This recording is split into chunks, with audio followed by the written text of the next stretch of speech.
të mbrojtur dhe eficiente.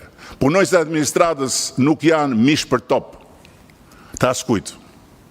Punojësit e administratës nuk janë shënjestra për të mbushur prokurorët CV-n e tyre që të paraqiten nesër si kandidat të ardhshëm për prokurorinë speciale.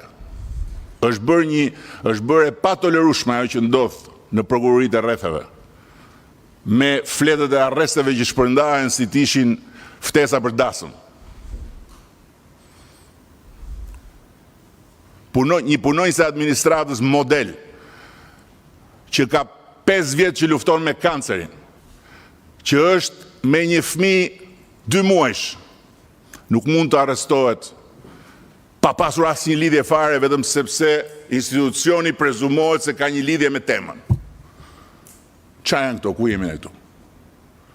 Dhe një gjë shumë e saktë dhe shumë interesante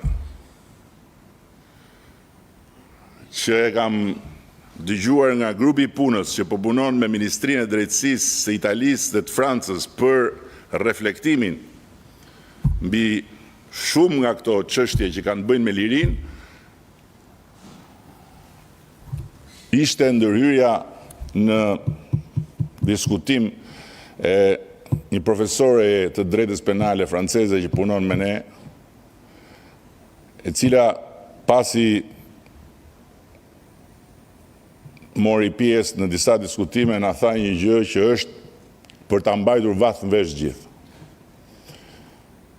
Në shkrimin e kodit penal, demokracitë udhëhiqen nga liria, diktaturat udhëhiqen nga heqja e lirisë. Dhe problemi kryesor që ju keni, tha, duke dëgjuar gjithë diskutimet tona, është se ju jeni akoma në mentalitetin që kodi penal bëhet për të hequr lirinë. Kodi penal nuk bëhet për të hequr lirinë, kodi penal bëhet për të garantuar lirinë. Që do thotë që heqja e lirisë është ekstremi i domosdoshëm për të ruajtur balancat e shoqërisë, por nuk udhëhiqet shoqëria nga si t'ja heqim lirinë njerëzve për çdo gjë, dhe në çdo rast dhe kudo ku na jepet mundësia.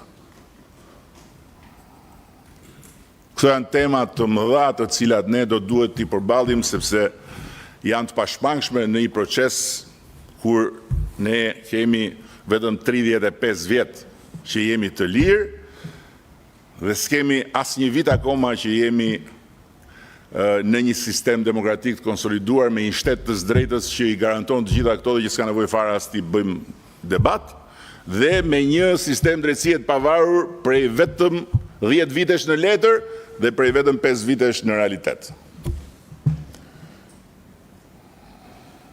Tradita jonë është e tmerrshme. Tradita jonë është armiku ynë më i madh i të gjithëve ne shqiptarëve. Thirrja jonë e brendshme për gjak, për të parë tjetrin me këmbët lart dhe me kokën poshtë, vjen nga e kaluara dhe është një problem themelor për të ardhmen tonë.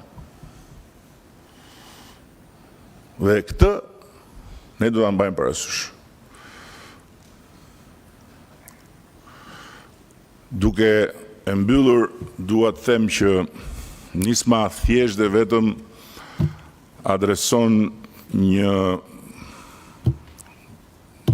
juristët e quajnë boshllëk, unë them një problem që nuk duhet shfaqet më, ose duhet i shkoj më në mend askujt që me fuqinë e prokurorit edhe me verbërinë e gjykatësit që i shkon prokurorit nga mbrapa pa arsyetuar të marrë peng një funksion kushtetues. Kjo është kaq dhe është e thjeshtë. Ndërsa